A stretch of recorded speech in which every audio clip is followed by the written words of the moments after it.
Cars Plus, home of Guam's first and only lifetime powertrain warranty. Visit carsplusguam.com for details. McDonald's of Guam, I'm loving it, and King's Restaurant, serving your local breakfast, lunch, and dinner favorites for over 45 years.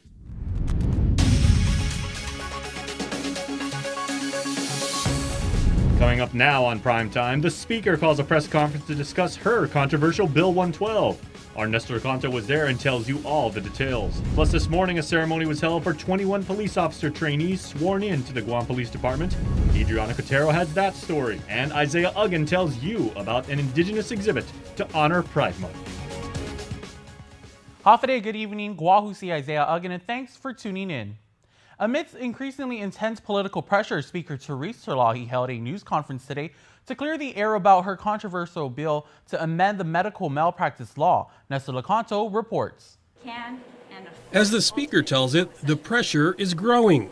It pains me that my colleagues are being threatened or shut out from medical care for themselves and their families, and worse, that patients in great need are being refused care because of introduction of this bill.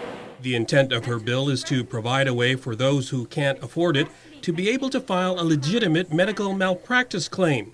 Currently, the law mandates that all claims must go through costly arbitration, which is out of the reach for many. She says even the court has said it's unfair to deny people justice because they can't afford it. Her measure seeks to remedy that by removing mandatory arbitration and adding the option of going before a magistrate's judge. Bill 112 has evoked a strong response from our doctors who are afraid that opening barriers for legitimate claims might increase their costs or change their way of practice. In fact, doctors have said it will have a chilling effect on their practices. They won't venture into other subspecialties out of fear they could be sued. Malpractice insurance, if they can get it, is costly. And because many doctors are small business persons too, the higher costs will ultimately be passed on to patients. But Terlahi says her bill does not require malpractice insurance, and there are explicit protections for doctors under the magistrate option. The ability of doctors to practice outside their specialty is not considered malpractice today, or if it's not considered malpractice today, this standard of care would continue. She has received suggestions from a physicians group, but she calls them unsustainable because the funding generated, for example, would only be able to cover a handful of claims. I am asking the medical community to continue to come forward in good faith, to attend our public hearings with productivity, and to send in your suggestions. And to the people of Guam, I encourage you to come forward with your stories, your questions, and your concerns. An informational hearing on the bill was held earlier this week. The first public hearing is scheduled for July 7th. Terlahi says the one thing they can't do is nothing. There has to be a change. If we decide as a legislature no change, then we are deciding to purposely, while it's been laid out straightforward in front of us, to purposely exclude poor people and even middle-class people from seeking justice. For Guam's News Network, I'm Nestor Lecanto. It was an abbreviated legislative session today. Senators began by discussing a bill by Vice Speaker Tina Muñoz Barnes regarding deeds for land and trust. The measure removes the requirement that it contain the words "without power of sale," but lawmakers went into recess to get legal counsel's opinion on the highly technical provisions. And after more than an hour, they came back and decided to call it a day. They will reconvene session on Monday morning and begin with a State of the Congress address by Delegate Michael San Nicolas. In other news, the president of Afghanistan will be in Washington tomorrow for high-level talks with President Biden and Defense Secretary Austin. One of the key issues is the evacuation of Afghan soldiers who assisted the U.S. military and now fear retribution by the Taliban once American troops withdraw in September. During a press briefing today at the Pentagon, spokesman John Kirby was asked for an update. The idea here is to be able to facilitate their departure from Afghanistan to another location so that they can complete the SIV process. Whether that leads to all of them coming to the United States or some, I mean, we just don't know. It'll be done on a case-by-case basis. We know we have an obligation to these men and women and their families, and we're working our way through how best to meet that obligation. And there's again, planning is ongoing, lots of options available, both in terms of transportation, in terms of potential locations, and we're just not there yet where I can specifically announce exactly how this is going to transpire. Guam's name has surfaced as a potential location, and Governor Leon Guerrero has written to President Biden saying she would support the U.S. if it decides to use the island as one of the special visa processing centers. She's also asked the White House to be on the planning task force for any relocations to Guam. 21 police officer trainees took the oath and were sworn into the Guam Police Department this morning. KUAM's Adriana Cotero takes us into the swearing-in ceremony held in Tizan. Stuff that happened in the past that made me want to become one. Chloe Titano has always wanted to become a police officer, and on Friday she fulfilled this dream. As Titano, along with 20 other police officer trainees, were sworn into the Guam Police Department. I definitely feel proud, happy, excited, nervous of course, but definitely proud to be able to serve our community, serve our island. Also feeling proud, Chief of Police Stephen Ignacio. This is the second full police cycle that we've graduated under this administration. And so we're able to graduate 21 new police trainees to get them out in the field, conduct their on-the-job training, the OJT. And in 2 months, once they satisfactorily completed that process, then the Guam Police Department and the community, most especially, will have 21 brand new police officers out in the street. The newly sworn-in officers underwent extensive training that included 7 months of classroom and practical exercise instructions. And starting today, they have the authority to execute their law enforcement duties.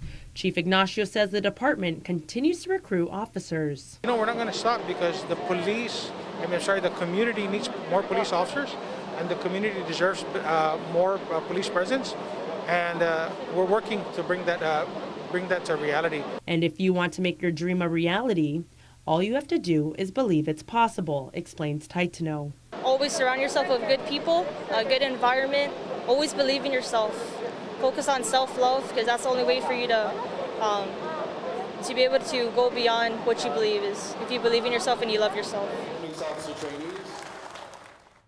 He'll be serving time, but the question is for how long? Tyler Matsinani provides details on the last chapter of drug defendant Daryl J Guerrero's case. The court made the final call today in the case of Daryl J Guerrero, who pled guilty to possession of 50 or more grams of meth with intent to distribute. During the hearing, the court addressed a series of pay-tell phone calls that were suspected to be drug-related transactions made while detained at the Department of Corrections. In the calls, Guerrero mentioned DVDs valued at $150, which is consistent with the price of gram of meth. In other calls between him and an outside individual, he mentioned the street slang G, which means grams, and to pack 5 Gs and deliver it in exchange for $500. Assistant U.S. Attorney Laura Sambataro argued, quote, "They're not referring to DVDs, they're referring to drugs. And that $150 for a DVD, that's not a DVD. You're not breaking DVDs in half." However, defense counsel Jay Areola stated that the root of the problem is addiction. His federal charges stem January of last year when he was arrested after an incident occurred at Leo Palace Resort in Jotnya. According to court documents, Guerrero was found unresponsive by resort staff, causing management to call police for assistance. Upon arrival, GPD officers saw Guerrero on the couch, and in plain view were multiple bags containing a large amount of meth. Officers also saw a large amount of money, in which GPD secured the room and contacted the feds. Chief Judge Francis Tydenko Gatewood stated, quote, "Day after day, we see nice-looking young men getting in trouble into drugs. What happened along the way?" Guerrero simply stated that it's because of his addiction. She commended him for recognizing his drug problem and that it's the first step in recovery. Guerrero, a first-time offender, was sentenced to 70 months in prison with credit for time served. The court also made a judicial recommendation that he be held at the Sheridan, Oregon prison. Once he completes his time, he will have 3 years of supervised release. Reporting for Guam's News Network, I'm Tyler Matsinani. Convicted federal drug offender Mark Mayo is fighting his sentence. Earlier this week, Mayo was sentenced to a 10-year imprisonment for conspiring with others to smuggle in over 400 grams of meth through the mail from April to May 2018. He was indicted back in November 2019 and was the lone defendant in the case to take it to trial. A jury of 12 found him guilty for count 1 conspiracy to distribute meth and count 2 attempted possession of meth with intent to distribute. Mayo filed a notice of appeal and was assigned a case number for his appeal. A hearing date has yet to be scheduled. They served as an essential link for Guam to the outside world. United Airlines, Philippine Airlines, and Jin Air were recognized today with Lifeline Carrier Awards by the Leon Guerrero administration as they continue to fly and provide essential service and cargo during the pandemic. They were honored in a ceremony at Adelup where the governor offered the island's thanks. But because of your mission and your services, we continued on with whatever essential life we could have here on our island. And so, although today is to commemorate and to give you our deepest thank you for all that you have sacrificed during this pandemic, I say I am grateful forever, every day, for your continued services here on our island. Managing Director for Asia Pacific Airport Sam Shinohara represented United Airlines, Jesselyn Tanzu of Goodwin Development represented Philippine Airlines, and Station Manager Mr. Ko represented Jin Air. Ko also announced that Jin Air would be increasing its flight frequency soon and changing arrival times to make it more convenient for passengers. Another COVID-19 vaccination clinic geared towards individuals with disabilities and manumkus is set to take place Monday in Barrigada. Guam Legal Services Corporation Disability Law Center, Guam Developmental Disabilities Council, and University of Guam Center for Excellence in Developmental Disabilities Education, Research and Service is working with the Department of Integrated Services for individuals to get persons with disabilities and manumkus vaccinated against the coronavirus. Executive Director Daniel Summerfleck said the initiative is to eliminate barriers that persons with disabilities may have to access the COVID vaccine. Where we've ensured that the site is accessible, we've focused on making it more consumer friendly for persons with disabilities, and we're hoping to get a good turnout for that event. This will be the second event that we've conducted that's been conducted in Barrigada with a focus on immunizing persons with disabilities. The clinic is scheduled from 9 a.m. to 2 p.m. on Monday, June 28th at the Barrigada Mayor's Office. Stick around for more news here on Primetime. You're watching KUAM. Half a day. As we look ahead to a brighter tomorrow, Matson's commitment to Guam and Micronesia remains stronger than ever. While the world around us is ever changing, what remains unchanged is our commitment to you, our customers, and the island communities we serve. Shipping is what we do best, and serving our community is at the heart of everything we do. But we don't do it alone. This is why we support organizations that make caring for the people and the environment a top priority. We know that many count on Matson's lifeline services in the Pacific, and that's why we continue to work hard to ensure that our shipments remain on time all the time. Matson recently added another Aloha-class vessel to our schedule. We now have 2 of Matson's largest and fastest ships serving Guam from the U.S. West Coast and Hawaii. With our new state-of-the-art vessels, we stand ready to support the region's economic recovery. Thank you for the privilege of serving you for the last 25 years, and you can count on Matson to be here for the next 25 years and beyond. And instant prizes from Foot Locker and Burger King. Win the best-selling 2021 Toyota Corolla LE, the crossover SUV 2021 Toyota RAV4 LE, and the dynamic luxury SUV 2021 BMW X1. The more you shop, the more chance to win. In the Micronesia Malls, shop and win. Social distancing may be the new norm, but connection will always be our tradition. Through good times and tough times, we remain connected with you. Masks may be the new fashion, but protection will always be our style. You can always count on us to protect the things that matter the most. Sanitizing may be the new routine, but caring will always be our practice. We care about your loved ones and the things you value the most. And as we welcome our new normal, one thing remains certain: we will always be here for you. We're open and ready to serve you. Calvo's Insurance, a legacy of trust.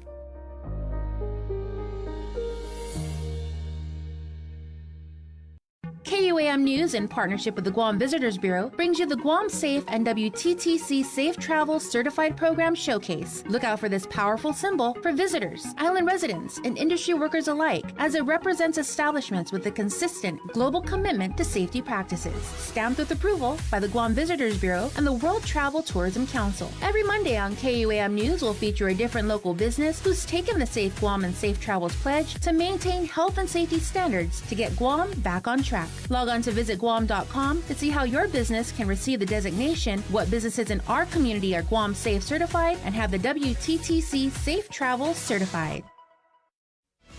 It's a special delivery to your inbox every week with your KUAM News Roundup, program advisories, and promotions. Sign up for the weekly KUAM Digital Digest today on KUAM.com. Welcome back. Turning to national headlines, about 100 people remain unaccounted for after a South Florida beachfront apartment building partially collapsed early Thursday. Rescue crews say they pulled dozens of people from the wreckage, but at least one person was killed, and authorities fear the death toll could begin to climb. Peter King reports from Surfside. As the sun sets on the most tragic day this community can remember, we stand in solidarity once again to tell you we are working around the clock to search and rescue people in this rubble. The search and rescue mission is pushed deep into the evening at the partially collapsed 12-story apartment building in Surfside. The building has literally pancaked. The town's mayor, Charles Burkett, says about half the building's more than 130 units fell. We are shoring up the structure on the inside as we continue to tunnel in to locate additional survivors. We've been calling them like nonstop. No reply. All around this South Florida town just north of Miami Beach, friends and loved ones have been praying. We just want to be with our mom. So, she was the best. Our best. You know, we can't live without her. Surveillance video captured the moment the building collapsed just after 1:30 local time Thursday morning. Bystander Nicholas Balboa, one of the first on the scene, helped save a child. I was able to hear the boy that was pulled from the rubble yelling. As I got closer, I was able to see his hands sticking through the rubble, waving. Investigators are trying to find out what caused the building to collapse.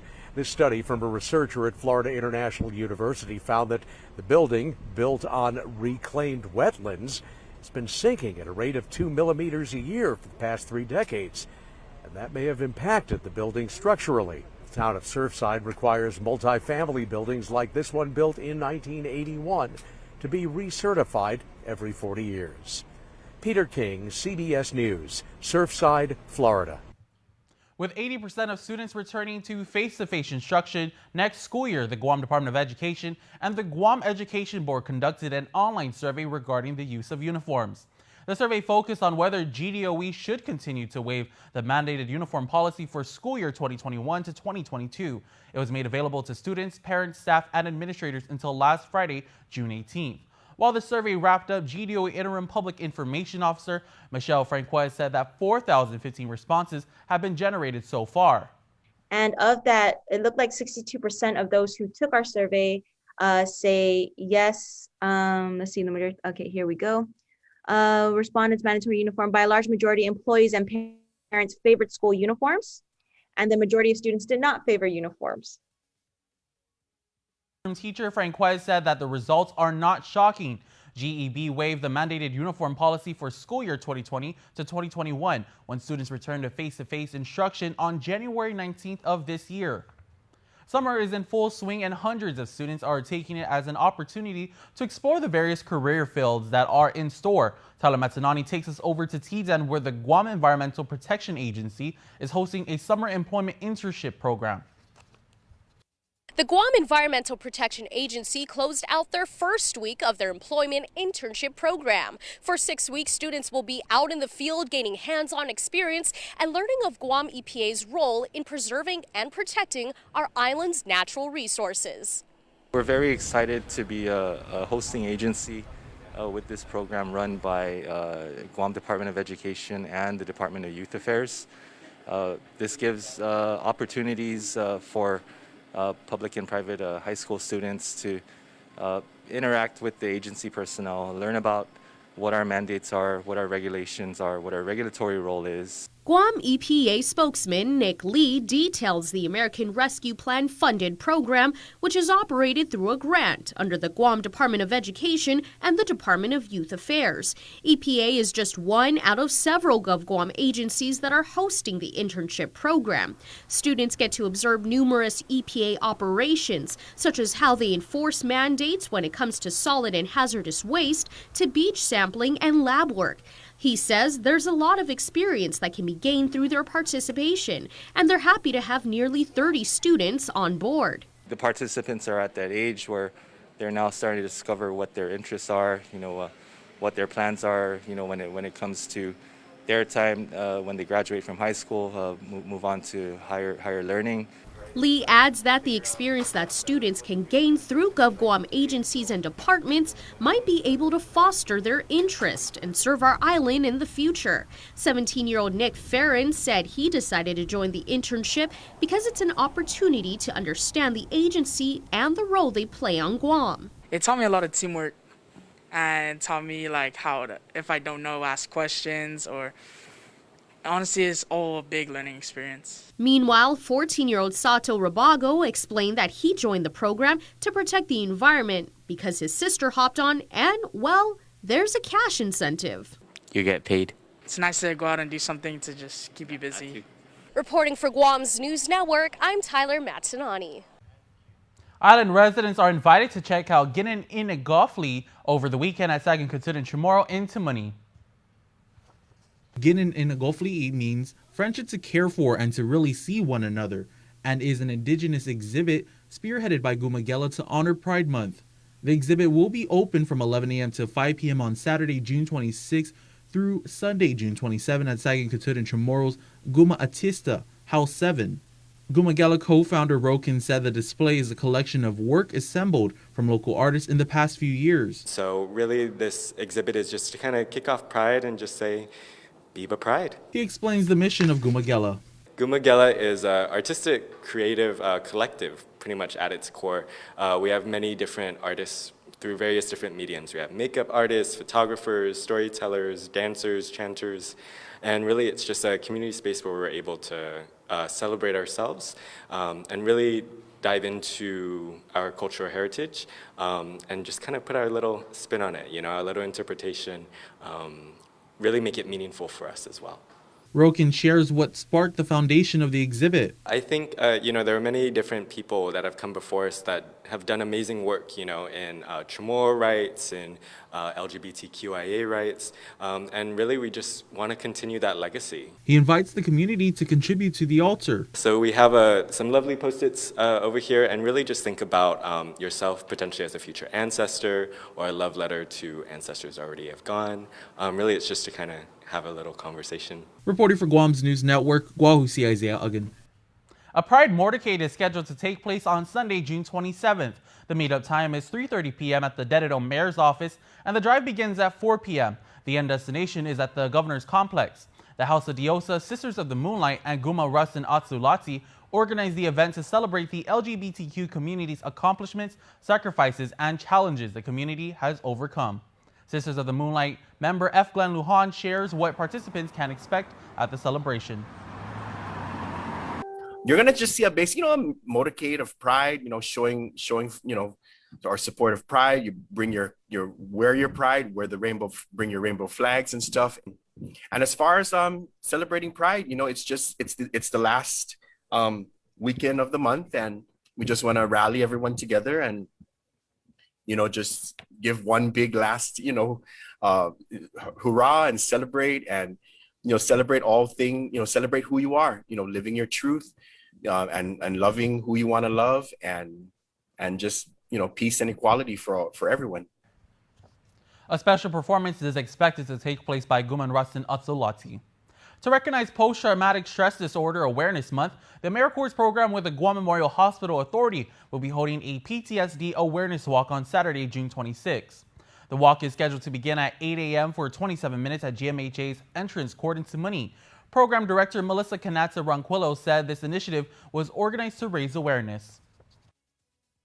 So we have a nice big poster, and then at every bib, if you register with us, we also have PTSD awareness. So you're walking home not just with a bib and to do 27 minutes throughout the month of June, but we're also giving you information about PTSD in general, that it's not just combat-driven trauma, but it also affects other people as well. The walk is scheduled for 27 minutes because PTSD Awareness Day is officially on June 27th. Interested individuals can register for the walk at the U.S. Department of Veterans website, va.gov. Up next, sports with Dave Delgado. You're watching KUAM.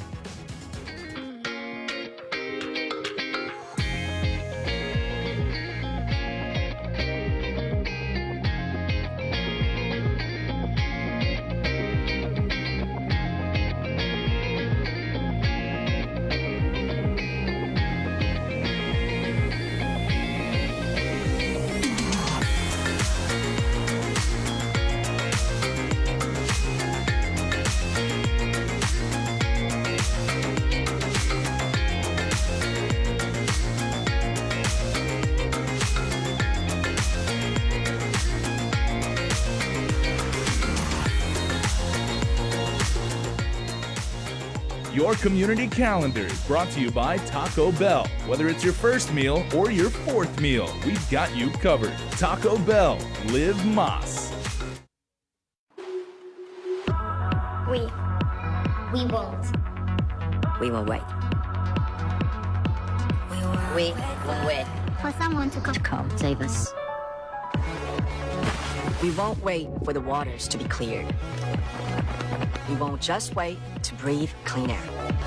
We won't wait to uplift our lives today and to embrace our now for better. We dream. We dare. No holding back. We go for it. Because tomorrow, For us to create. For tomorrow, we won't wait. Mobile offers a new and convenient way to fuel your vehicle. Pay gas and go. No need to line up inside the store. Press preset. Enter whole dollar amount without decimals. Press loyalty ID and enter your mobile number or insert Smiles card. Insert and remove payment card or tap contactless credit card. Begin fueling. And don't forget to grab your receipt. Pay gas and go. It's that easy. KUAM Sports is brought to you by Docomo Pacific. Better together.